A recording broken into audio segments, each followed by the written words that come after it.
episode. I'm joined with my trusted co-host Trivoli the Humanist, and we have our recurring and one of our favorite guests, Wes, back with us today. Discussion on abortion. As a matter of fact, Wes and I, and the last time Wes was on the show, and he reminded me of such a conversation that we had kind of after the show, just in a more personal one-on-one kind of setting, and we talked for a couple hours after the show was over. So hopefully we'll have some similar discussion today and bring up some of those things that we didn't record to kind of bring forth in front of you now. Answer some questions if you have any in chat. Welcome, Phantom, one of our loyal followers and listeners. Good to have you, buddy. But without further ado, let's kick this thing off, guys. How's everybody doing? I'm chilling, man. Wes, how are you? Good. Yeah, doing great. Good to be back. Glad to see you guys again. Good to have Everybody's you. looking good. All right, so the topic is abortion. Now with more Trump. And now with more Trump. Oh yeah, see, he got the title. Yeah, that's the title.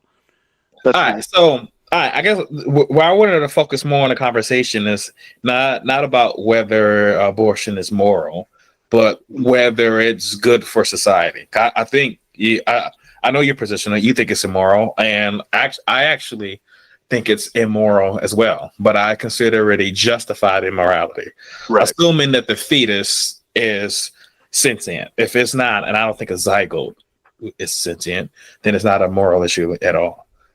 So that's my position. But I guess the important issue is what is best for society. And so I'm for it. I'm in support of it. I think the principle of bodily autonomy is one of the probably the most fundamental right that someone could have. And you're talking about something as intimate as being literally inside you. I think that's something that person should be able to decide on her own. I know a lot of times we may think that, okay, well, they made a decision to, participate in an activity that resulted in the pregnancy. And so I guess to start off the conversation, the way I see it is that participating in an act doesn't mean you consent to the risk associated with the act. Okay. If you're tracking. So kind of like getting in a car, I'm not consenting to being in a car wreck. A risk of going on a date is being date raped.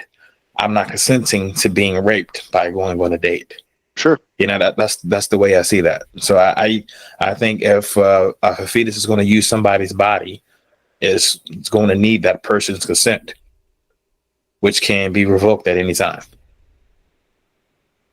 At any time is interesting. So that's a loaded way to kind of set up the conversation. Okay. I would say, just by way of a quick response, to say that if something is immoral, then by definition, it's not good for society. Right. So I think that's the quickest and cleanest way to say it. If something's immoral, it's not good for society, meaning it's something that may not be avoidable.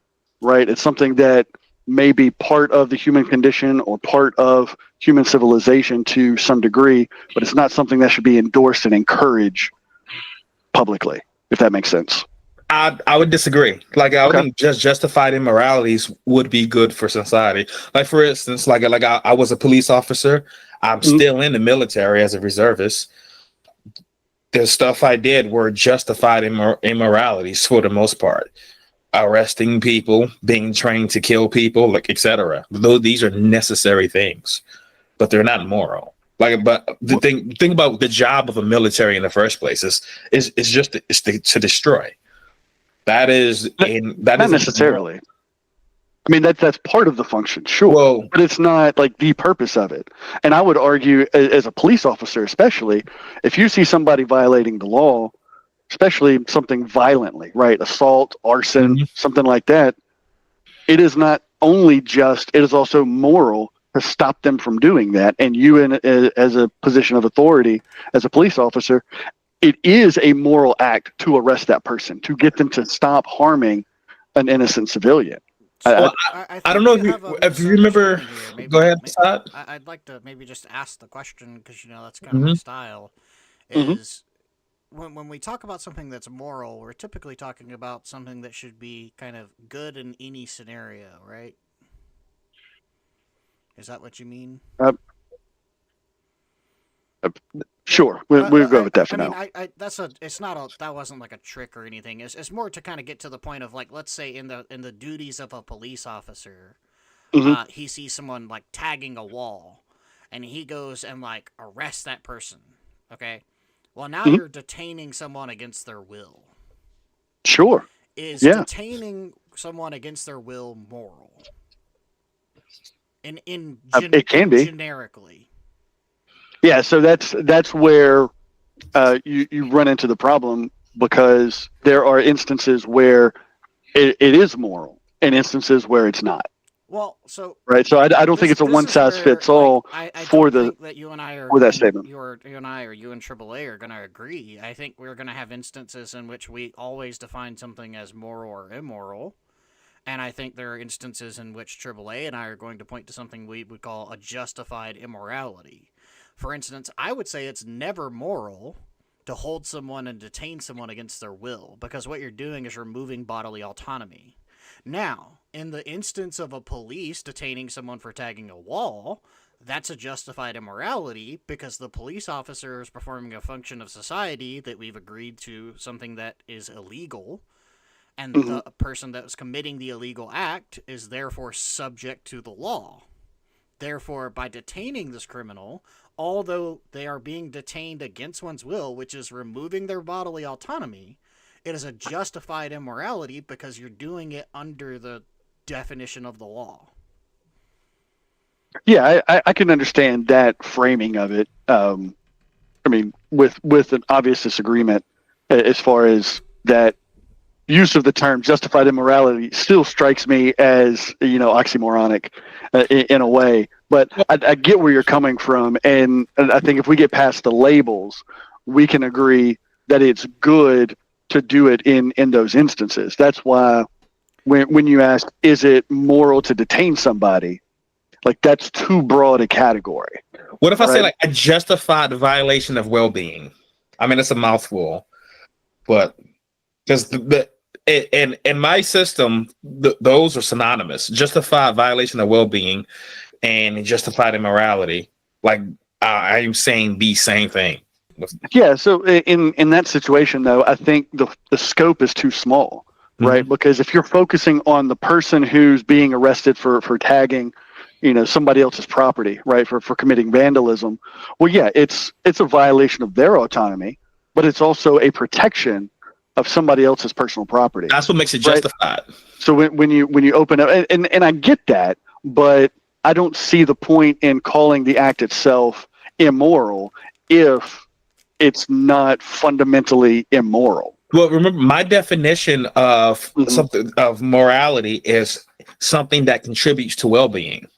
And Sure. so think about this, like even if like somebody's trying to kidnap you, right, and you punch them in self-defense, Mhm. it's not good for that person to be punched.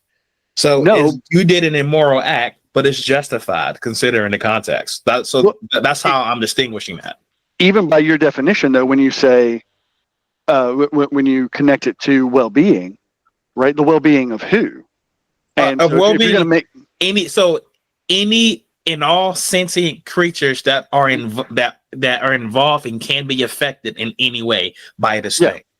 And by that definition, it's Mhm. not immoral to strike somebody in self-defense. It is because It- because you violated their well-being.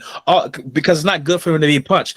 Also, if a child was across the street and saw you punch them, you've now exposed him to violence. There was a moral act committed against him as Not well. necessarily. But I'm considering all of that. So like, No, but that's my point, though, is by using violent means to stop somebody from committing violence, Like for that child across the street, I didn't introduce him to violence. The perpetrator that I'm responding to Yeah. made that But introduction. what you've done is Sure. And by introduce that stopping them, perpetrator to I'm violence. limiting the impact of their lessening the well-being of those around them. Well, Not just myself, but there's something their else you could potential have. future victims, You right? could have So- told you could have told the perpetrator, "Hey, I won't resist you. I'll just come with you willingly." But you were under no obligation to do that. You were Right. perfectly justified in defending yourself. That's why I call it justified, but it's still immoral because you violated somebody's well-being. So Yeah, I'm not and focusing on anybody, just whoever's involved in the act. So two Yeah, things real and quick. the fundamental idea that you're saying makes it immoral, I'm saying narrows the focus too much, because from your perspective, yeah, it's violating it's lessening their well-being to be hit, Mhm. but it's increasing the well-being of those around them in society at large that don't have to deal with that person's impact on their well-being. So I'm not a utilitarian. So and that what you just described is a form of utilitarianism. I'm not looking at that. So like I'm not saying right. I'm not oh, advocating for utilitarianism either. Okay. I'm saying in your definition, though, there's no reason to limit. So, but my system rejects utilitarianism. If somebody's well-being is impacted in a negative way, it is immoral. Period. Now we can determine whether it's justified based on the context.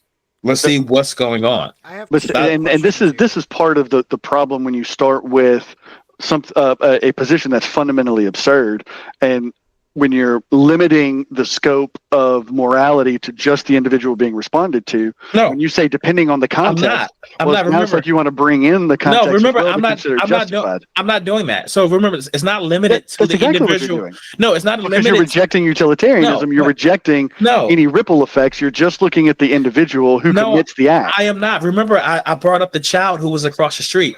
Uh-huh. Any person who could be impacted. But So you want to take on only the negative impacts, but not the positive impacts no, we're considering both. of the. Positive impacts is But what you're can not, make it. though. No, positive impacts is what could make it justified. If the definition Mm-hmm. of my definition of morality is that which contributes to well-being, if there is an act that detributes to well-being, if I call that moral, that's a contradiction. Not necessarily. It has to be. But It cannot be that's moral. the flaw in your position No, here it's a is contradiction. everything negative makes it immoral, but everything positive about the context makes it justified. And it's like you want to have your cake and eat it too. And I'm saying why split it up like that? Why not just recognize that a particular act of self-defense is itself moral and justified? Okay, that's a fundamental incorrectness. Can I hop in real quick? Come on. I got two quick things. I'll do phantoms first because it's more to the topic of the conversation, or actually I'm going to do it reverse. Sorry, Phantom. I'll get to yours in a moment. I'll do mine because we're already off topic, and mine is off topic as well. But by the way you're defining morals, it seems to me that you think morals are subjective. Do you think morals are subjective? Well, I would question why you would come to that because I haven't defined morality. I'm responding to his. In but any scenario in which we've given, your response is, well, in certain circumstances, things can be okay. For instance, in certain circumstances, you can justify or you can allow or permit or whatever you want to say there. I don't care. Mm-hmm. You can say people can get away with holding someone against someone's will. For instance, in the situation where we have a cop arresting a criminal. Sure. So you've justified that, right? Well, I haven't justified that. I'm pointing out that there's no injustice in that. Well, you're Like, saying that, and so that's where I think the distinction, and I think we've. Oh, go ahead. Sorry. But you said that's not an immoral act. That's what I think. There's an equivocation because I think Fasad was asking about something being moral, and then you said there's no injustice in it. He's not talking about justice. We're talking about morality. Like they're different. This is where I was going with that. By going and down that same set of rules, is it moral to detain someone against someone's will? If you think that answer is it depends, then you undoubtedly are a moral subjectivist. Not necessarily. Yes. Because it's not. It's not merely my own definition of it, right? It's not like a moral relativist type of situation. Like I know we've kind of quibbled over subjective and objective morality in the past, but I would maintain that morality is defined beyond us. So in that sense, it's objective. It's not dependent upon your judgment, my judgment, Okay. anybody else's, Can you give me any an other human example being's of an judgment. action? Can you give me an example of an action that is always immoral? Murder, Murder. abortion. That's the definition. By murder, do you mean the killing of another person? The unjust taking of human life. So, but you've already brought in justification. Yeah, Well, yeah, but I mean that's a fundamental I'm talking definition about of murder. But that's what I'm asking. I'm asking for an act or action that does not have some sort of justification that is always moral or always immoral. I'm fine with either. because if you say murder is defined as a type of unjust killing, so if something's unjust, it is definitely immoral. Right, because there's no justification okay. for it. Versus like the taking of human life, generically, right? No matter what, if you say that's always wrong, then that's I wouldn't say that. object moral wrong, right? That's how you would say it. I'm not saying you would. I'm just saying in Right. this example, if you said taking another human's life is always wrong, that would be an undoubted, definite way of saying there are objective morals that you have. How you got to them's irrelevant. But I now have an example of something that you think is always wrong in all scenarios. Otherwise, I don't have a way of determining that you have something that's always right or always wrong in any scenario. We're literally going to be contingent upon its circumstance, and that is moral relativism. Well, and that's where, like, I would use the term murder with a particular definition, and that definition applies across the board. Yeah, but that's a And that definition also that's what we're categorizes talking the about. act. But that's what you're doing is you're taking a justification and applying it to it, right? Mhm. So I'm asking you for something that doesn't, by definition, have a justification in place that's always either moral or immoral. Well, so anything that would be immoral in that sense would be a violation of natural law. So there's that legal unjust component of it intrinsically, right? Not So necessarily. if you kill somebody with just walk down the street with a gun, pop a stranger in the face with a bullet, right? That is immoral, but it is also unjust. Those two are tied together in a way where you're not simply violating the laws of this country. Well, You're not simply violating this other person's autonomy. But what you are described as violating murder versus me just shooting someone without the context of murder, is it always right or always wrong? Right? But see, that's part of the issue So, is when it comes to murder, there's a particular context that's included in that. That's why I'm asking you to avoid murder, because you're already bringing in some sort of justification or some justice action, right? Because if we keep going down the road of, by defining it as illegal, it's no matter what, we're defining it as illegal, right? I'm with you. Right. As long as we're defining something as some unjust act, that by definition is probably going to be immoral. Because what you're doing is saying there's no justification to this act, right? So you can go with something super, super simple, like punching someone in the face, kicking a puppy, anything. I don't care what it is. Like something that seems egregiously obvious that it's always going to be, no matter what. Okay, immoral. let's go with the next commandment then. Stealing. Okay, sure. Stealing. Stealing is always wrong. Morally wrong. Correct. Morally wrong. Across the board. Always immoral. Okay, what? Okay, what if we're at war? You attacked me. We're at war, and so We're in the trenches and we're fighting each other on. You're freezing up, Triple A. I send some troops to go over to steal. Yo, Yeah. Triple A. You're breaking up, Triple A. Oh, am I? Yeah. I thought you Oh, am got I? bad internet. Hold on. How about am I back? Am I back? Still breaking up a little bit. You're not synced with your camera.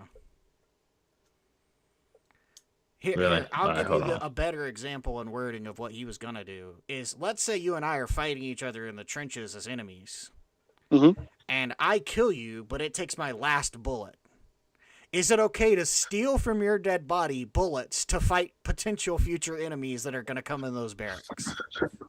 Well, now you're importing moral language to a foreign context, right? We're not talking about stealing in that regard. It's part of warfare. you're There's stealing. elements of it You're that, taking something from someone else without their permission. That is the definition of stealing. but that- even that's then, what that I'm person's talking dead. about. There is no permission to get.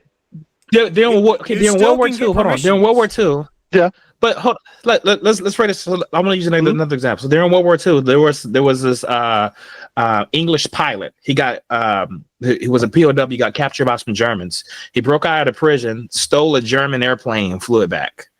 Okay. Was he immoral? Stealing. He was immoral for stealing a German airplane. Sure. I'm just asking. I'm fine with that. Yeah. It's also understandable what he did given the circumstances. Well, But just because an action is understandable in the circumstances doesn't make it morally good. Doesn't make it right. But what does it make it Phantom, justified? We should have a conversation about that. He said you can't steal from a dead person. That is fundamentally wrong. You could definitely steal from dead people. Well, so maybe I think he kind of has a point. No. Because if you're dead, there's no Yes. you. Finally got the So wedge between legally, you two. we can talk about that. But Legally, we your can property would go to your next of kin in any sovereign state, and then they would be responsible then you're for stealing your... from the next of kin, not Yeah. from you. Yeah, but the bullets they're belong to your the foreign properties. government, not me individually. But okay, so I want to bring this back here. So if you're saying with the airplane, right? So like the guy he steals the German airplane, flies back, right? You're saying it's immoral. He stole the plane. I agree, but it's moral. I mean, I'm sorry, it is justified considering the context, right? See, and I think that's where we have the disagreement. Is Okay, we agree that it's immoral, but just That's- because it's understandable given the context, I wouldn't apply the category of just to that action. In the action, I don't think that makes sense. How about in the action of mine in the trenches? The guy in the trenches, because I think mine was, a little easier.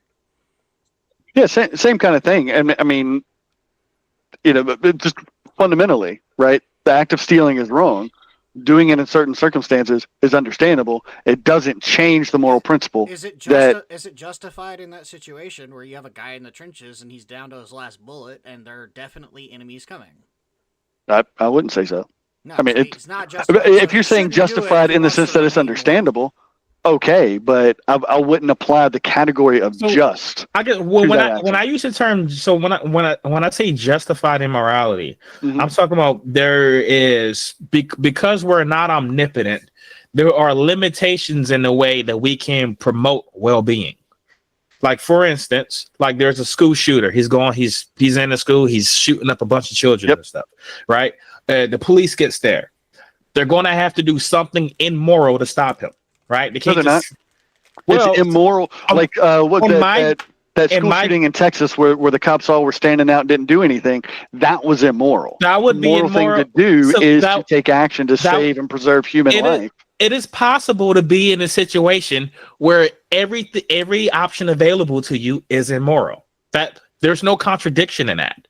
All right. So what I'm saying is, on my definition, in order to stop that guy, you're going to have to do something violent to him, right? If you could, like if he was God, he maybe could just snap his fingers and the gun would evaporate into bubbles. That would be a moral way to stop it. He didn't harm the bad guy. Nobody was harmed. That would be a moral good thing. But you've seen Endgame recently, haven't you? Right. But going in there and killing him, that would be a bad thing. Like on my definition, it will be a contradiction.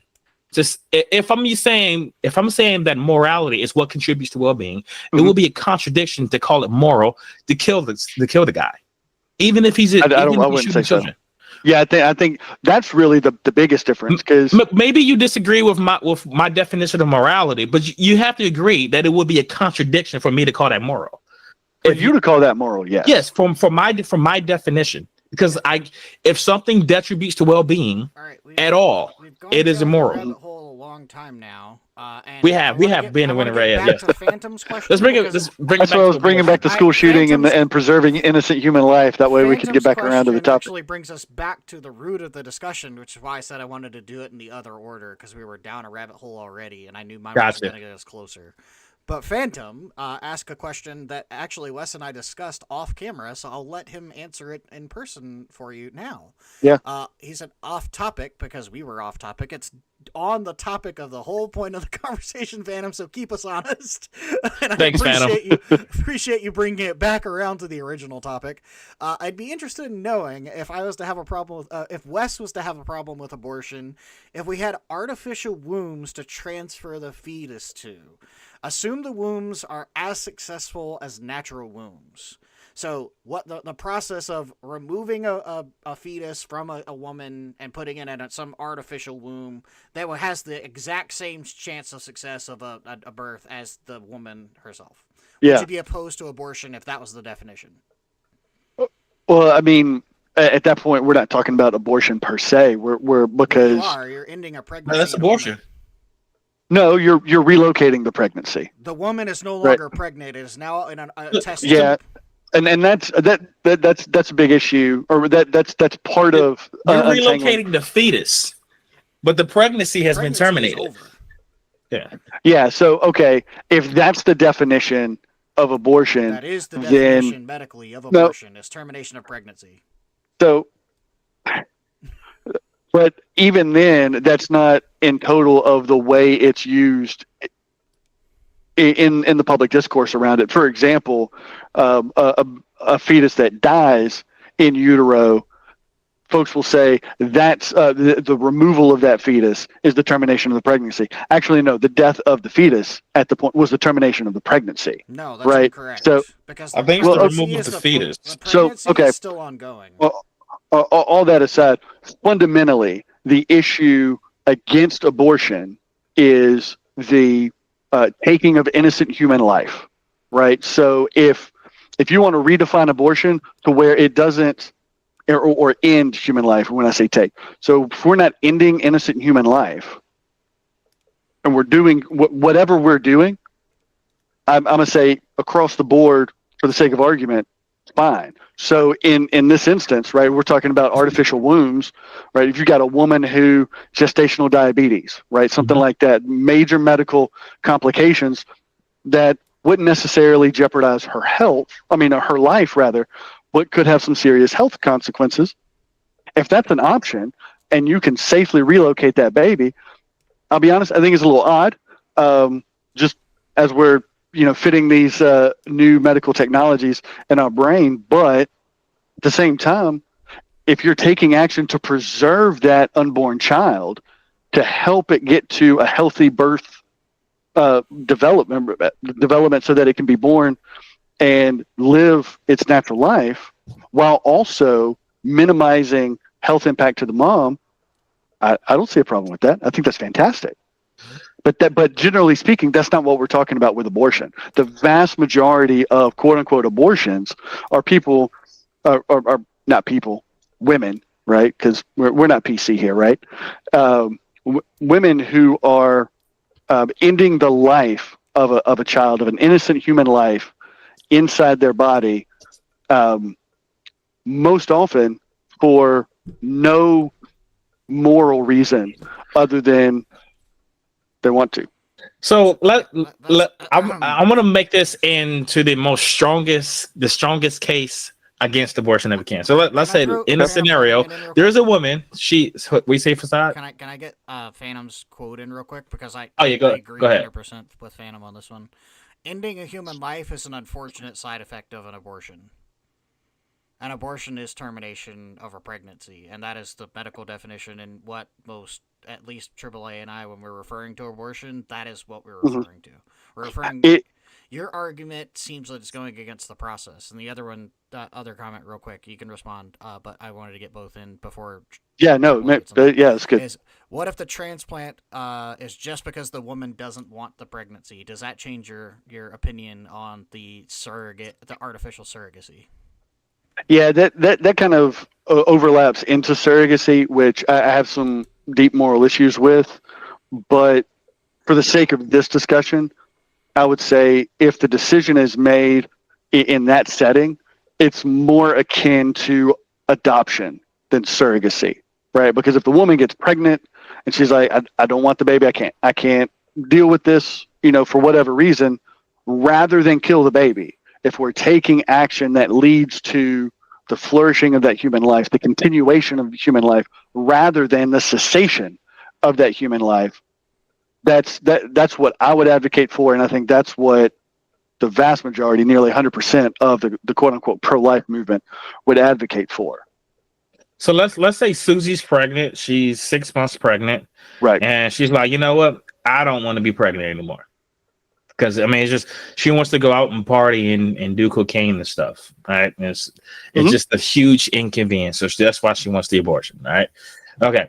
So what she has a right to her body, Sure. regardless of what she want to do. If she want to put cocaine in it, whatever she wants to do with it. Well, And so, for the sake of argument, yeah. I believe the baby has a right to the baby's body as well. Mm-hmm. Mother does not have a right to the baby's body. The baby does not have a right to the mother's body. And this is where you disagree, right? I would think so. Yeah. Okay. So because think the way I look the at nature of of human development, there, at least right now, until we get to the point where medically there are artificial wombs are you that saying we can transfer to. so does the baby have a right to the mother's body because the baby needs it? I'd say that's part of it, but this is one of the miracles of the female body, right? Is that like their superpower is they can grow humans inside them, nurture and develop them with nothing but their own body, and even after birth for a period of time, right? So there's something special and magical about a mother's body or a woman's body in that regard, and when you distort that natural good gift that she has, that But that's a gift. That's how humanity as a species continues. It's a great gift. If you normalize interrupting that, you are advocating, at least in some way, the eradication of the human species. It's a great gift, but it ought to be consensual. That is my point. So I'm asking, so like the mother has a right to the body, and we agree there. Baby has a right to the baby's body. Mother does not have a right to the baby's body. What is unique about this relationship that gives the baby a right to the mother's body? Like, for instance, like I'm already born, obviously. Do I have a right to my mother's body? No. Why not? Yeah, that's a good question. I mean, at this point in development, right, you're beyond that need. So right. So it is the need. That's what I was getting at. That's what it sounded like. All right. So because you think that a need grants a right. No, I wouldn't expand it that far. That's one of the problems I have with going overgeneralized, right? To say a need grants a right. So like, a need no. Specifically in terms of pregnancy, because you have a situation where this child, their entire existence is inside their mother's body. Mm-hmm. And I just said, if we get to a point where we've got artificial wombs where you can transplant that fetus and it can continue to grow and thrive as healthy as possible, even that would be preferable to terminating that life than killing that life inside the mom. But as it sits right now, the way the human body is designed, that baby has done nothing to threaten the mom, right? There's and that's why I use the term innocent human life. Innocent. There's nothing. Okay. So are you saying, so if you need something to live, you have a right to it? No. Yeah. Okay. So are we special pleading for this case? Overgeneralizing. So for things like you, yeah. Only in the case of a pregnancy, only in the case of a unborn baby, I would does say the need in the case grant a of right. Parenthood, right? Because that unborn child. But you rejected that because, like you said, because I was born, I don't need, even like my mother is still my parent. Well, she's dead now, but like my mother's life, she was still my parent. That didn't give me a right to her or any of her possessions. So parenthood does not grant a right to anything. See, we're talking about human development, right? And so we're not talking about the simple base idea of individual autonomy when we're talking about an individual child that physically needs mom and dad, Mm-hmm. right? And even more so mom, right? But Because I'm trying to figure out what's the underlying principle, because it seems like you're saying if you need something to live, you have a right to it, but only in this special case. So we're special pleading for a fetus. but it's not special pleading. It's recognizing the uniqueness of the circumstance, right? If I'm sick, I don't have a right to a doctor to operate on me or to provide me with medical services. That's one of the big issues with I agree. healthcare being a right.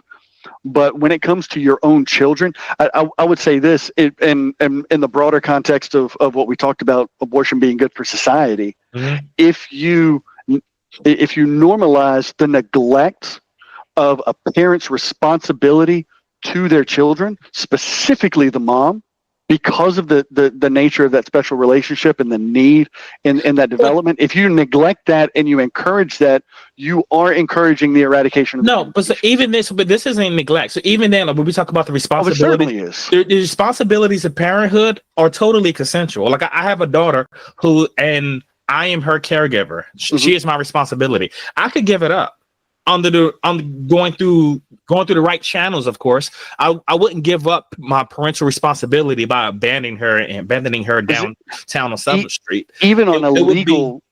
even in a legal context, you can't simply abandon the child. You've Right. got to cede that parental authority to somebody else. It's consensual. That's what I'm saying. I consented when she was born. I consented to taking on that responsibility, and I could consensually give it away. Here we have the pregnancy. The mother has not consented to any sort of responsibility over a child. She still has a right to her body. What gives the child a right to it? Because consent is not the fundamental distinguishing characteristic of morality. Individual autonomy is not the fundamental distinguishing characteristic of morality. But I'm not talking about morality here. We're not talking about morality. Because but if you're talking about whether it's right or wrong. No. We're talking about we're talking about bodily autonomy here. If do you accept bodily autonomy? I think bodily autonomy has its place, but it's not the fundamental or the distinguishing factor when it comes to morality in this case. Well, what would you say overrides bodily autonomy? Individual responsibility, right? This and more broadly, I would say this is one of the issues, especially on a societal level, when we talk about rights but not responsibilities. Could you give me an example? Like, give me like a concrete example where a responsibility would override my bodily autonomy. Parenthood, 100%. So you have a responsibility to your daughter. Period. Can you legally cede that over? I can cede it over. But it does not eradicate. Also, it does not eradicate your moral responsibility to your own offspring. But also, even in the case I don't cede it over, my daughter does not have a right to my body. If she's really hungry, I'm under no obligation to feed myself to her. I don't have to chop off my arm or anything like that. You don't have to feed yourself to her, but you have to ensure, like, you are required by your status, your relationship with that. With your own child to make sure she is fed. Hey, but I don't have to. Go ahead, Fasad. I have a really random scenario here. I'm just curious your response to it based off of the things that you just said. A robber comes up at gunpoint to AAA and his child and is gonna pull the trigger. Is AAA forced into a position where he has to take the bullet for his child? I mean, what do you mean forced into a position where he has to? Like you said, parental responsibility supersedes the ability, supersedes. Like, am I under an illegal? Oh, okay. Do I have an obligation to dive in front of the bullet to protect my kid? Save his child. Is he morally? I would say so. Yeah, I mean, I'm happy to be corrected in that, but I don't see any justification otherwise. Why? What? Right? What would? Is there no other circumstance in which that's a moral necessity? What do you mean? So, let's say AAA and I, we just saw each other last week. we're out walking down in DC and somebody pulls a gun on us both. Do either of us have a responsibility to jump in full? Like, do we have a moral obligation to jump in front of the bullet for the other person? That's a good question. I think it's different when the nature of the relationship is different. However, and I appreciate this this example being brought up. I would say that to lay down one's life for his friends, there's no greater love than that. And I mean you just put in an example of the gospel right there in the middle of the conversation, and I appreciate that, Facade. But thank you so much for that. There's a difference in love and obligation, which is what we're trying to get to here. Yeah, but there are obligations that come with that as well. Like, love is not merely this ethereal emotional feeling, right? Based on where you are, based on the authority that you have an obligation to those who are under your authority. And there's no greater, more impactful authority in society than, well, okay, perhaps husband and wife, but then parents over their children. So, only in the situation of, like, oh, for instance, that's even a better one. Let's say AAA and his wife and child. Mm-hmm. Or is he morally obligated to step in front of the bullet for his wife? Or is it just I would say so. So he has a moral duty to Mm-hmm. lay down his own life to protect his wife and his child, but not me.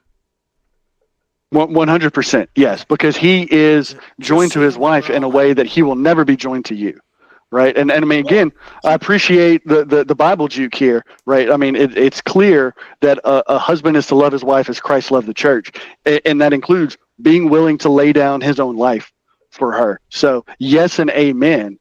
If somebody held a gun to my wife's head, I am obligated to jump in front of that bullet, to stand between her and danger, regardless of who's bringing it, regardless of what that danger is. And I would think, just based on what I know about AAA, with his history in law enforcement and in the military, by the way, thank you for your service again. Happy late Veterans Day. I would think he would welcome that opportunity and rise to the challenge in that, because he recognizes how important those authority structures are, whether he'd acknowledge it in an internet conversation with some rando in Alabama or not.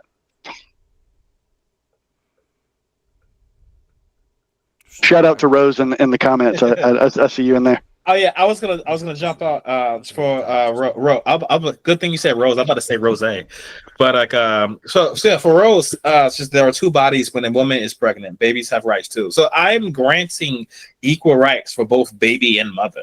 Yep. The way I see it is that anti-choice people are granting additional rights to the baby that no one else would have, and these rights cease when the baby's born. Well, maybe not on the West's view, because the West is probably gonna need additional you get some actual additional special body rights from the mother. For husbandry here.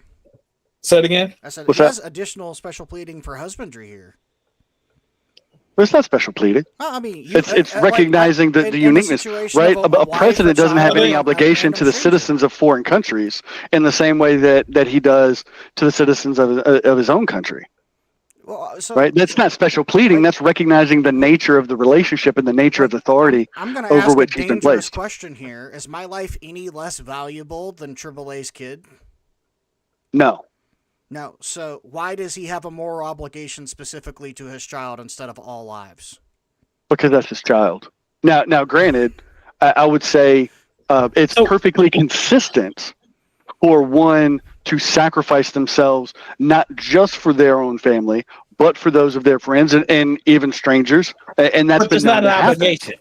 But yeah, right? I wouldn't put it to the rise of an obligation in the same way that I would for those who are specifically under your authority. But let's change it up a bit. I see where you're going.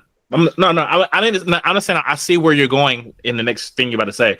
I was saying, like, I understand, like, the principle you're using here, right? And so, like for instance, like, you wouldn't say that, like, for instance, the relationship between me and my wife, you wouldn't say that Facade's life is any less valuable than my wife, but it's because of our relationship and my responsibility to her that gives me makes obligations that I have to her. It's kind of like a lifeguard has responsibilities over the people in the pool, but not necessarily somebody across the street in another pool. That's totally different. Agreed. Okay. Yeah. So with the in this scenario, when we talk about the husband and wife, I consented to get in that obligatory relationship. Mhm. So it was something that I consensually accepted. I was like, Right. "Hey, I'm going to accept this responsibility, and now I'm going to do that." And when we talking about the nature of somebody being pregnant, they did not consent to being pregnant. Okay. So, well, does it not distinguish this from from the marriage example? I don't think so, because you're right that we enter into the marriage relationship, the marriage covenant, consensually. Some people do. But well, I mean, if we're talking about Just wanted to clarify. In America. There's still a And lot of places in which that is not a consensual thing. child bride's totally different. Okay, AAA and I entered into our respective marriage covenants consensually with our respective wives. But if you were today to decide you no longer want to honor her as your wife, you no longer want to consent to this relationship, you don't have a right to do that. Your responsibility supersede your desire, your desire for autonomy in that regard. You've made a promise. She is now under your authority as your wife, right there with you, and more than that, you've created a family together. Like, you have a moral obligation to her Sure. and your But children. now we talk about with the pregnant woman. Let's call her Susie, right? Right. And so Susie Susie, never consented to this obligation. She never consented. She just popped up pregnant. Because she didn't just pop up. She obviously did something to get pregnant. But yeah, she's pregnant. She did not consent to being pregnant, and now where does the obligation begin? How does she have an obligation? Well, as soon as she has a child growing in her body, But that she never obligation consented.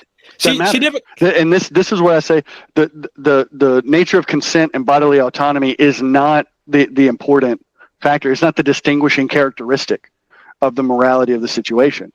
She has an obligation to her offspring, whether she wanted the offspring or not. Let's say you're a young bachelor, and I forced you into a marriage with somebody else. Do you have an obligation to protect your spouse? When you say forced into the relationship, you mean like a child bride or something like that? Yeah, something like that. No, because the nature of the relationship is fraudulent in that regard. So the authority structure that would be set up otherwise. I apologize in advance for the things that I'm about to say. Like I said, why is it fraudulent? Let me do it. I apologize in advance for the scenario I'm about to set up. Let's say a sophisticated alien race visits the Earth and abducts you and abducts some random woman and puts you unconscious and takes your seed and her egg, and they artificially inseminate her egg with your seed, and they raise it in some magical tube they have that will grow this thing to a human. Artificial womb. Yeah, artificial womb on their alien spaceship. And then in 5 years' time, they come back and they deliver this child with DNA proof that it's yours, with neither you nor the female's consent, and you have no idea who this woman is. Would you say that you and the woman both have equal responsibility in this child? Yes, 100%. So when you said like I said, I forced you into a marriage, so you said it's fraudulent. Why is it fraudulent? Well, because if you're forcing somebody in, if you're coercing somebody in, it's by definition. So it's not consensual. This is what I was talking about with the pregnancy. Right, so but the nature of marriage is not the same thing as the nature of consent with regard to sex. So, but it's not identical. But the issue is the fundamental principle is still there. It's consent. Okay. Well, so here's the bridge I'm going to draw. It's functionally equivalent. That's what I'm saying. So you consent to marry your wife. Mm-hmm. Fast forward down the line, you don't have the right to withdraw that consent. You've joined in marriage. You have a responsibility and obligation to her as your wife, right? Susie, and I'm an Echo fandom here. I don't know what you got against Susie, but good grief, that poor girl. She was super nice. Susie consents to the act that naturally leads to offspring, And She gets that's what I offspring. want to. She Okay. does not have the right to refuse to revoke that consent. And this is what I want She to. has a responsibility to the offspring that she helped to bring forth. This is what I pointed to at the beginning. I was saying, Yep. consensually doing an act isn't consenting to the risk associated with the act. She consents. But we're not talking about something with risk here. It Like, is a risk of sex is sexually transmitted disease. and so is The pregnancy. purpose of sex is to provide offspring. No, that's Right? that's a It's like byproduct. saying I consent to Song get of in my car, but I don't consent Solomon- to arrive at work. Solomon Right? would disagree with you. Solomon would disagree with you. I don't care He what was- Solomon has He to was say. talking about a bunch of stuff, and it wasn't about having kids. So, Right? yeah, he was talking about all Playing kinds in of his stuff. wife's garden, eating in his wife's garden. You know what that Hey means? man, that book is beautiful. I don't want it, Okay. but that's and there's that's you're bringing up Song of Solomon, right? Okay, yeah. Song of Songs. Okay, that book is specifically about the marriage covenant, right? And so there are aspects of marriage that are unique to any other human relationship. So there is a beauty in it. There's a fulfillment in that you won't find anywhere else. But it doesn't change the fact that the one of the purposes of sexual intercourse, Mhm. and even in a naturalistic evolutionary framework, I would say the primary purpose is to provide offspring, to get the next generation, to put your seed out there, right? It's perfectly consistent with Yeah, that. So I don't understand what the issue is. So, Go ahead. I was gonna quote a passage.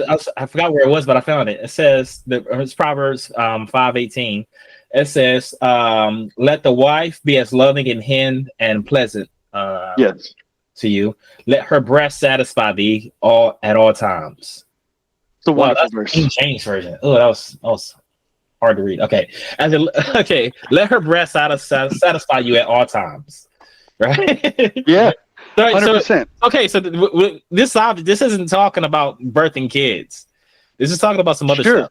But Right? this is about finding your satisfaction in your wife to the exclusion of every other woman, right? If you read through Proverbs, Time out. there's Time out. hey, hang on a second. All right, let me just finish this one thing for side, and then I'll stop. Overarching point. One of the big things about Proverbs is it's avoiding the promiscuous woman and rejoicing in the wife of your youth. And this is much more in the latter. Stay with her, one woman, the rest of the time. Go. I have a friend. I have two She corrections. No, cannot. Facade wanted to jump Okay, in. my bad. One correction, that was in Song of Solomon, not Proverbs. And two, Solomon had You sure? 300 wives and 700 concubines. It is definitely not specific to being faithful to one woman. No, that's the immorality of individuals depicted in the scripture does not mean that immorality is prescriptive. I'm just The saying. fact that people just screwed up in pointed the out Bible that this does not mean you should therefore go and screw up. You pointed out that the Song of Solomon, you tried to point out that it was Mhm. about a relationship between a man and his wife. Yes, Solomon had 300 wives and 700 concubines, of which both his wives and his concubines, they're documented children, according to the Bible, with both. And his sexual desires and mentions in the Song of Songs or Song of Solomon don't mention any specific person or wife by name or anything like that. It is literally called the Book of Pleasure. Because it is talking about a physical connection with women. No, Yes. it's not. If you read it through, it's not women generally speaking. It's talking about the It's 1,000 women beloved, that Solomon slept right? with. It is. No. And that's. We've had this conversation before. You just got to read the plain text of the scripture. You're not going to see it referring to numerous women. You're going to see it referring to one man and one wife the entire time through, right? And there's Christological aspects of it, of Christ and his church. There's God and his people. There's all of these allusions there, not illusions. But fundamentally, if you want to take the context of Solomon's immorality and plug it in as though that's what he's writing about and that was the purpose of the story, you're missing the forest for the trees, my friend. So with all due respect. We're arguing two different things here. I'm pointing out the fact that Solomon definitely was talking about physical pleasure here. And by proxy, Yes. the fact that he has 300 wives and 700 concubines, and none of that refers to marriage. And see, this is how folks, like you, with all due respect, cherry pick the Bible. They go, he's talking about pleasure here, but I'm not going to read it in the context of where that pleasure is happening. I'm going to take it out and I'm going to put it in a different context and say that's really what he's talking about. I will gladly give you all the time you need to provide me one verse from Song of Solomon that talks about this being with an individual person, being about marriage, or being about with as a unique one-on-one experience. Well, I'll be happy to come back to that at some point. I don't want to sit here and read through the scripture the entire time, especially not that one. If we're here to talk about abortion, generally speaking, but I would just encourage the readers to do so. And if we want to circle back on that another day, I'm happy to do that. So you had said earlier that the purpose of sex is for procreation. So like I had a friend. Not the purpose, but I would say an apex of the purpose. Okay, but if somebody doesn't want to get pregnant, like you agree that it's a risk. Because it's not a guaranteed thing. It can happen. Like matter of fact, risks don't even necessarily have to be good thing. As somebody who works in cybersecurity, risks sometimes are good. That you can take advantage of risk. So yeah, I find it very problematic to frame this conversation in those terms. Right? When you have sex, there's a risk of an STD. Sure. Right? Pregnancy is not a risk, or if you want to say there's a good risk, that's the best risk possible, and that's why sex is limited in design to husband and wife, so that children are born in a marriage that has mom and dad there together, that they're raised together in that context without separating. And what we as a society have done is we've divorced parenthood or sex from parenthood to the point where we see children as a risk. You see a constant, I say constant. You see a move to where people are putting off having children until later. They don't want it. There's folks sterilizing and using abortion as a method of contraception. You could say in some cases. It's awful. I can grant that children are good, but okay, if somebody is having there's a couple, they're planning their family, they do want to have kids sometime in the future when they're more stable, but perhaps doing it now may not be the best thing. Mm-hmm. So there is a risk associated when this married couple do what they have a right to do. What married folks do. Right. So there's a risk, right? That's what I'm saying. So there's a risk. Well, there's a chance there's a negative connotation associated with the term that I don't think is appropriate for talking about children. So it often has a negative connotation with it, but that's not how I'm using it. So okay, and that's what I'm pushing up against. So if you want to continue using it, that's fine. Just know that I'm not going to I'm not going to consent. All right. Okay. So when I'll say there's a probability of a thing of a result happening from an act that it's not guaranteed. And so when I'm saying if I do an act, I am not consenting to a possible result of the act. Sure. I don't disagree with that part of the premise. Okay. All right. At all. So what I was trying to do was get us back to so Susie consensually had sex. Poor Susie. But Susie did not consent to getting pregnant. Uh-huh.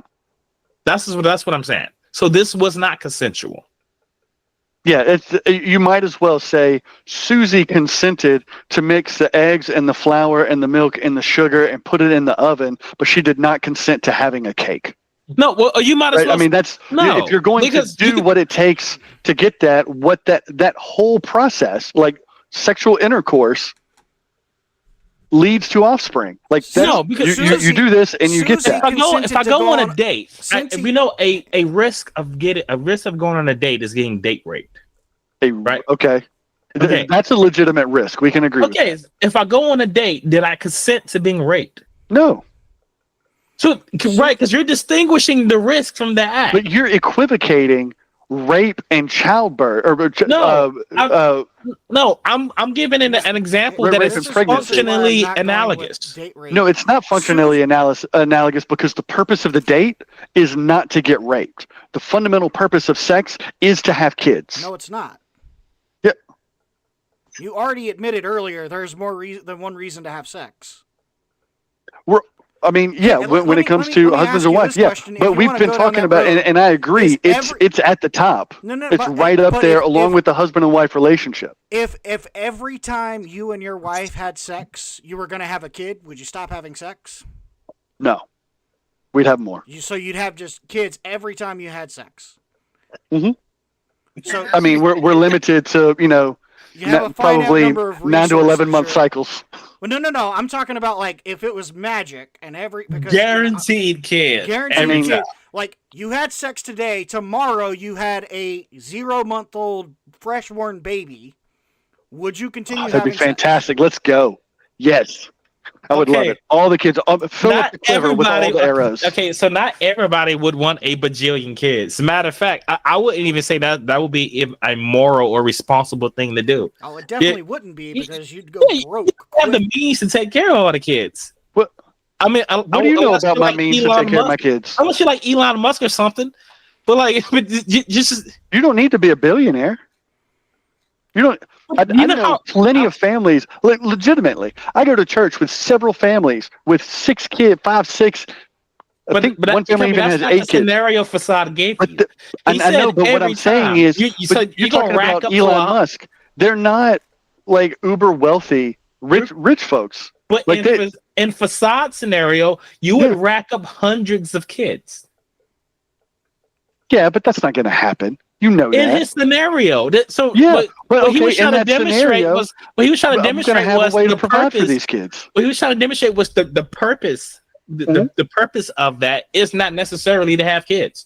I mean, you can do one of the fundamental primary purposes of sex is to provide offspring. Right, but that's one of them. Yeah, but I mean, it is the apex.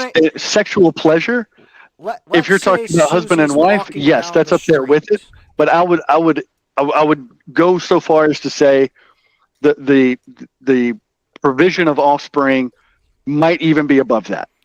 I could be wrong, and so if any of my friends are watching, feel free to correct me. But for the purposes of this, I would say that it is. Let's just call it the top, the main purpose. So I wanted to get away from the idea of date rape because seems to be some and obviously for good reason, but some connection here with the analogy he's trying to make and what the actual outcome is. So I'm gonna just say Susie consents to go on a date in which she and her date partner are holding hands and walking down the street together, just observing nature, and gets hit by a drunk driver. Did she consent to get hit by a car? No. But she took the risk of walking on a sidewalk. Are you serious? Yes. Okay. Yeah, she took the risk of walking on a sidewalk. And you'd say the primary purpose of walking on a sidewalk is to walk on the sidewalk. Was to primary purpose of walking on any surface is to get from point A to point B. Right, but a risk that's involved includes being hit by a drunk driver. Sure.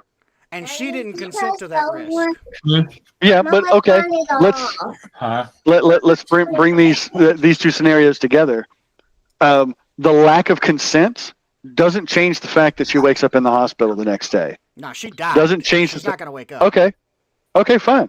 I mean, your lack of consent to an action doesn't change the fact that there are consequences for the actions you consent to. Now, I would still say getting hit by a drunk driver while walking on the sidewalk is an inappropriate comparison to pregnancy in relation to consensual sex. We're just talking about the concept of consent here. Susie did not consent to either. Yeah.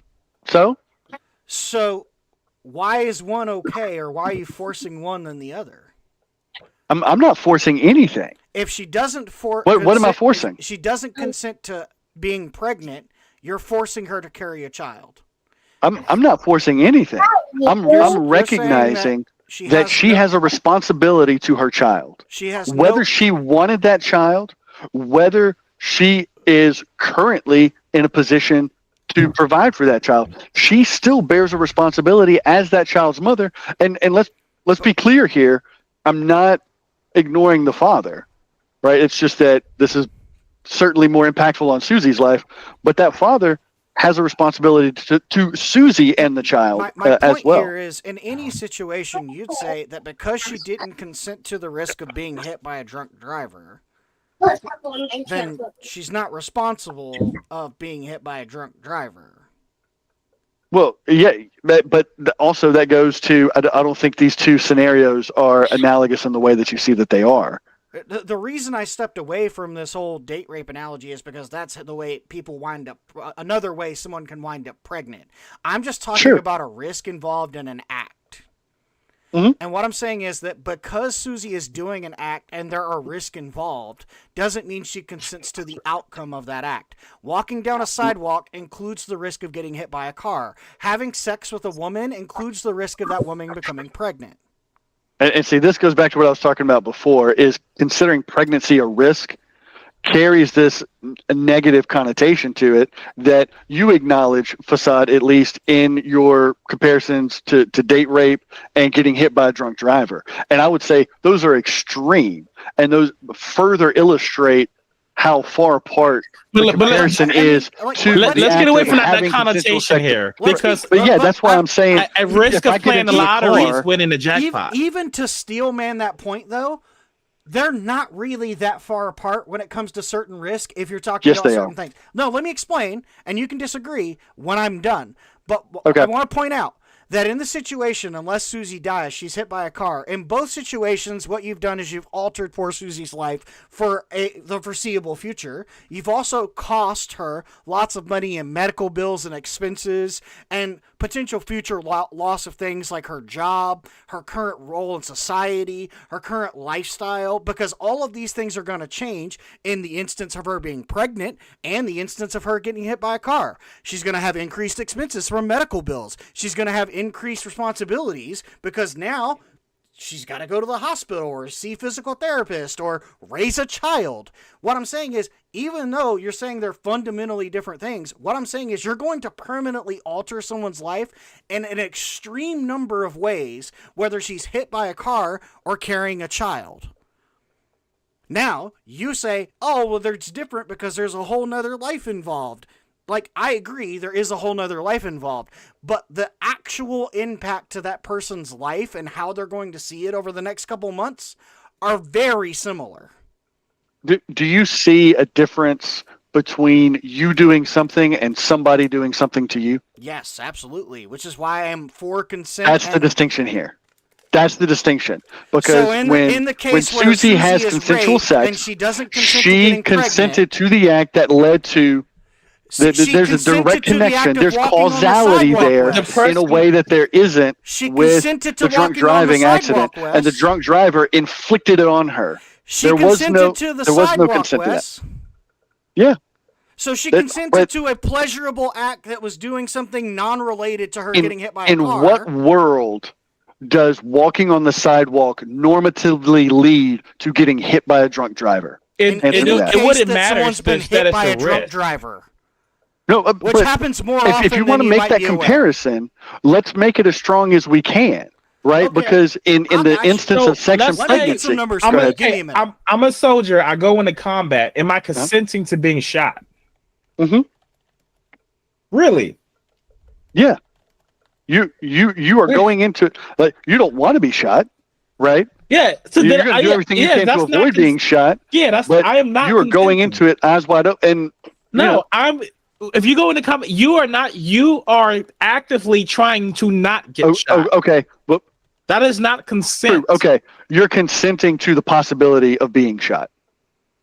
So, no, I would say I'm consenting into going into battle. Mm-hmm. The risk associated with it is something that is just necessarily there because of the facts of reality that I can't change. And I have to go whether that's the case or not. But I'm not consenting to the risk. You are consenting to the risk. You're consenting to that risk when you sign up for the military. right? Because you know there's a chance that you will see combat. You are enlisting in the organization that is at the front line of armed conflict. But that is Right. not consenting to being shot. That's not consenting to No, the risk either. you're right, and so I'll walk that back. I spoke out of turn, right? You're not consenting to actually getting shot, but you are going into it recognizing what those risks are. You are Right. doing that, and Right. I would say this is a better comparison because when you are enlisting in military service, that does lead to there's a causal connection to you being on the But- front line and you being shot. But you I- can't get out there on the front line and go, I don't consent to this and go home. They call that AWOL. Sure, but I mean, I would say when I walk down a street, I'm looking on my back because I'm making sure that nobody rams me from behind. Because I know that is a real risk. There's a real possibility that someone could be drunk or angry or whatever and run on the sidewalk and run me over. Okay. But So there's not a causal connection in the same way that there is with enlisting into military service and warfare, in the same way that having sex is causal to having a child, to pregnancy, right? Those two scenarios are much closer together than going on a date and being assaulted, or than walking on the street and getting hit by a drunk driver. Those So- two are completely foreign it as seems- far as the it seems causal like- connection to what I consented to and or what Susie consented to and what happened on the back end. I guess you're more concerned about the proximate cause. So whether or not you consented to the risk. What I mean by proximate cause was That- like how Explain it for likely- those at home who don't know. Okay, yeah. So like let's say like your proximate cause would be something that it wouldn't be crazy to think that this thing would happen as a result of your decision. Whereas something else, like for instance, like you're racing in a NASCAR, right? You're a NASCAR driver, and you get hit by a high speed vehicle, right? That's something that is likely to happen from what you're doing, versus just driving down the street to the grocery store and you get hit by a high speed vehicle. Mhm. That's something that's much less likely to happen, right? We're talking about like proximate causes. This is kind of to be expected considering the activity that you've consensually decided to engage in. Is that what you're looking at? I wouldn't say that's exclusively it. I'm looking at the causal chain between what was agreed to and what results from that, right? So in the NASCAR analogy or racing, right? It's more analogous to getting in the car, finishing the race.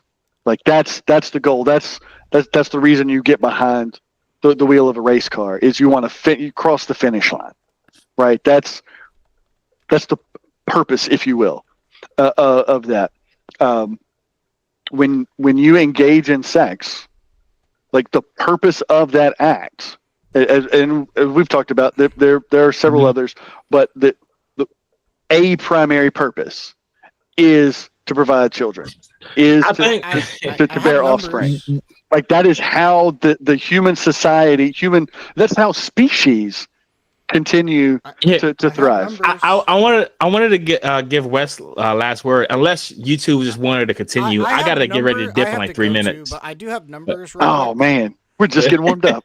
Yeah. I do have some fun numbers real quick, and then I'll give Wes last word. Your chances of getting hit by a car are about 1 in 4,200. Your chances of one instance of sex in which the male produces semen inside a woman's vagina, I make it clear, because if he does not, the chances are 0. But in all instances of which that is a thing, it's about 1 in 1,000 on average. So you're about 4 times more likely to get pregnant than getting hit by a car. If you want to compare that to dying in a car crash in general, that's 1 in 93. Well, that's called just learn how to drive. Okay, but you're still not consenting to the risk of getting hit by a car or dying in a car crash by getting into a car. Oh, sure. I mean, it's so the language of consent when it comes to risk, right? And again, you're using risk with that negative Even connotation, if we use which is why I need to push. probability, which is no negative connotation. Let's use that's probability. that's a better word. I love that word. So you're recognizing that there are probabilities Of for outcomes that can negative happen. and positive outcomes, Yep, sure. right? And probability is better because I know that when I go out driving like I did this morning, when it's rainy and nasty and traffic is congested, there's a higher likelihood, a higher probability of negative outcomes. But no matter how high those are, I believe, as do most people who are out in this, I would say, that the probability of me successfully completing my voyage without incurring those negative probabilities or no negative outcomes rather is greater, sufficient to permit or even require that I get out and drive, whether it's to work, to the store, whatever, right? So when it comes to the probability of pregnancy, for example, we can talk about the probability of pregnancy, but there's an agency there in that final act or final outcome rather that's causal, that's not there in the same way as a car wreck, right? That's not there in the same way to a degree has even been shot at, right? Like in order to have a kid, you have to participate in this act, and that act you go into it knowing, generally speaking, this is the outcome. Like that's what's going to happen. It may not happen all the time, but that's the normative endpoint of that act. But that's what I'm saying when you talk about things of consent, though. What you're doing is by consenting in sex, you're consenting to that act of sex, not the risk or outcomes thereof. Consenting in getting in a car is not consenting in dying in a fatal car crash. Yeah, and agreed. And this one is second. where I don't want to catch y'all off because y'all still are going. But like I gotta get ready to dip. My wife sent me some eyeballs. all right, my friend. I gotta go. But Good hey, talking to you. Yeah, I appreciate you coming on again, Wes. Always. But yeah, that's I gotta go in about 10 minutes anyway. Nonetheless, even if we went that far. I gotta dip right now though. I'll see y'all, man. See you. Well, you want me to go ahead and wrap it up, make it quick? Yeah, you can have edit. I'm just gonna move AAA's name so it's not on the screen, and move your name so it's back where it should be, and then move my name so it's where it should be, and then everybody's happy, and then they don't complain for the last 3 minutes of the show or however long you want to take. We can continue this at some other point in the future if you'd like. Just something to keep in mind and consider, and I get the negative connotation that comes with risk, although I think given both AAA and I work in cybersecurity, we can consider risk on both sides, and then there's also this thing that we also consider and use, at least when it comes to our jobs, is what's called risk acceptance. And you kind of gave an example of that earlier today when you were talking about driving in like bad weather. You've accepted the risk of driving and increasing your probability of getting into a car wreck by driving in a riskier environment, right, or riskier conditions. And so, and that's why, by the way, that risk can change even in the situation of like pregnancy, because if you know, for instance, someone is wearing protection, or if you know that someone is incapable of producing, they're barren, or they're, I forget the word for when men can't produce, but they're, nonetheless, like if they're impotent. Yeah, something like that. But like when you have this thing that changes the risk, the probability ratio, and I was going to say risk ratio, but just for the sake of argument, probability ratio of these things, you still aren't any closer to consenting to like this one outcome and therefore bound to it for all time, or for until you can have the baby and give it up for adoption legally or whatever. Like, like it's just, like whatever you want to say is the out of this, then I would say that that's not really the case that we have in anything else, right? And that's not something that I don't think at any point in time you should be able to withdraw consent. For instance, if you feel unsafe driving a car or riding in a car with someone, you should be able to ask them to stop the car and get out. Sure. And they're not required to stop, though. right? Because once you've gotten in the car, you've Well, consented to the ride. yeah. So now what they're doing is they're now detaining you against your will. Yeah. Yeah, So I mean, but I mean, again, that's in a sense, yeah, you're that's right with that, illegal and that and that immoral. becomes problematic. Yeah, I mean that's illegal and immoral. I would say that they definitely should do those things. Like if you ask to get out of the car because you feel unsafe and they don't, now they're a kidnapper. Uh, You now I don't you know that it now goes so you've far as to gone. say kidnapper, but to your point, though, yeah, I mean, I would agree that they technically they're have not a a kidnapper. responsibility at Technically that they're an point to let you out of the car. abductionist. Yeah, they're an abductionist. Not only do they have a legal, but they have a moral obligation to give way to your consent. Yeah, I Like if I I can went and see picked that, you up, like I said, you and and I were I think going the out to broader lunch. point in this conversation, and I'll try to wrap it up here. Yeah, I you can think have it. Sorry. um, is that in this conversation around abortion is we have tended as a society to divorce or segregate rights and responsibilities, an act from the consequence. I think that might be another good word to use here, and to say that we want to do certain things that make us feel good, but we want to avoid any potential repercussions of that. And that's a broader perspective that we didn't get into, and that we can in other contexts if we want. But specifically when it comes to sexual pleasure, right? We want to promote sexual pleasure, and in this culture, promiscuously, right? With a bunch of different people, do whatever you want, but minimize the consequence. And what I would say is that that outcome, right? That societal endorsement of the practice, while understandable, doesn't make it good. Like I said before, just because something's understandable doesn't mean it's moral, doesn't mean it's right, doesn't mean it's good.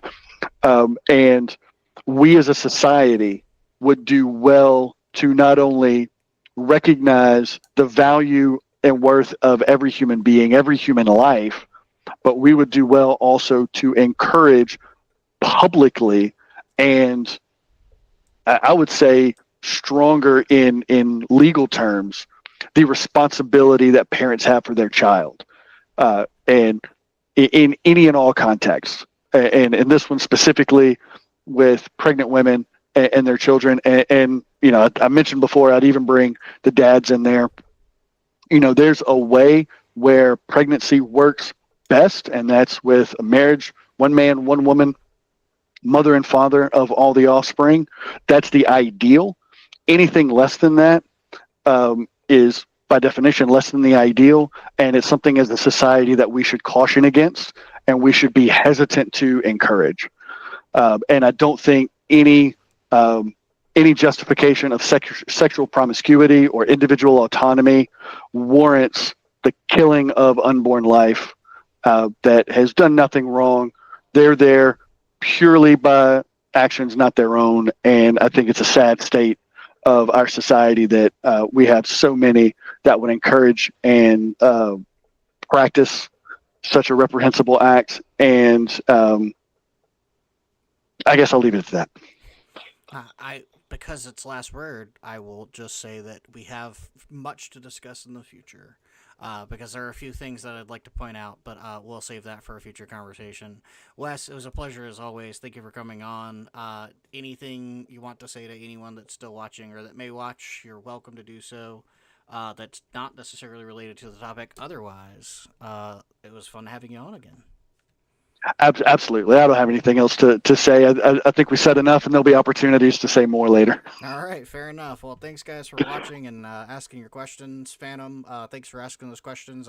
Something that Wes and I had a previous discussion about, so I'm glad he got to address those. And he pointed out, I didn't read it to you because we were kind of in the middle of things, but he said, I don't know where the chat went. It's somewhere over here. But he pointed out that you passed the test because you had people that disagreed with the idea of artificial wombs because there's no consequences for the mother. And that's not a point that you brought up or made. So he said you passed the test. So I wanted to pass that along. Appreciate it. Thanks once again.